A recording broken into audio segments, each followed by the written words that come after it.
বর্তমানে প্রধানমন্ত্রীর সাথে অনেকে আস্তে আস্তে সরে যাচ্ছে, তার এমপি মন্ত্রীরা পালিয়ে যাচ্ছে। দেখেন আজকে ৩ তারিখের যে কঠিন আন্দোলন, দেখতে থাকেন। শিক্ষা দিবে কে? পরিবার, তারপর দেশ। দেশ থেকে আমরা কি শিখতেছি?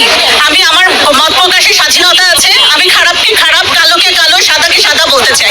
এই বাংলাদেশ, যে বাংলাদেশ নিয়ে অনেকদিন হতাশা প্রকাশ করেছি, সেই বাংলাদেশ আজকে আমাদেরকে আশা জাগাচ্ছে আমাদের বুকে।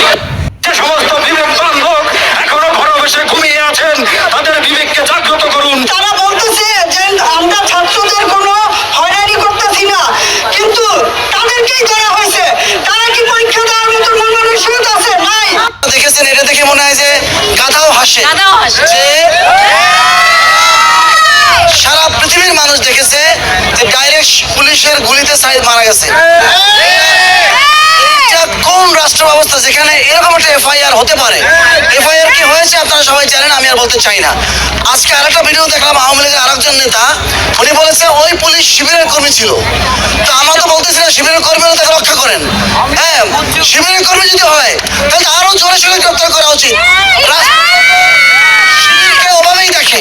আমার বাচ্চা শুধু আমার বাচ্চা নয়, বাংলাদেশের প্রতিটা বাচ্চা আমার বাচ্চা।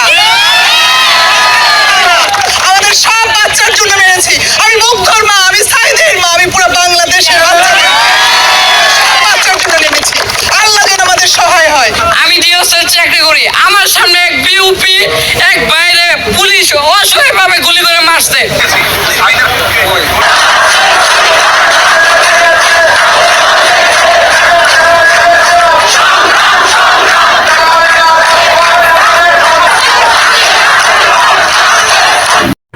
বন্ধুরা, সবাই এই খবরটা বেশি বেশি শেয়ার করবেন এবং সবাইকে উদ্বুদ্ধ করবেন, কারণ এই সংগ্রাম একদিনের না।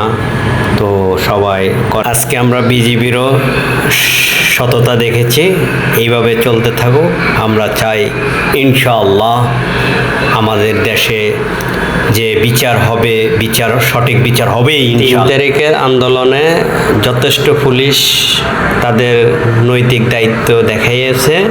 আসলে এটাই আগে থেকে হওয়ার দরকার ছিল।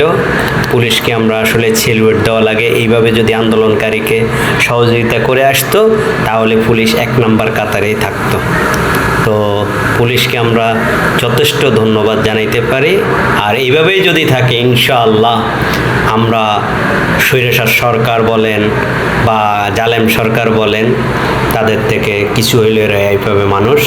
কারণ যেভাবে এই সরকার দেশ চালিয়েছে এটা সবাই জানে, কেউ মুখ খুলে নাই, এখন সবাই খুলতেছে। ধন্যবাদ। Like, press the bell icon. Thank you.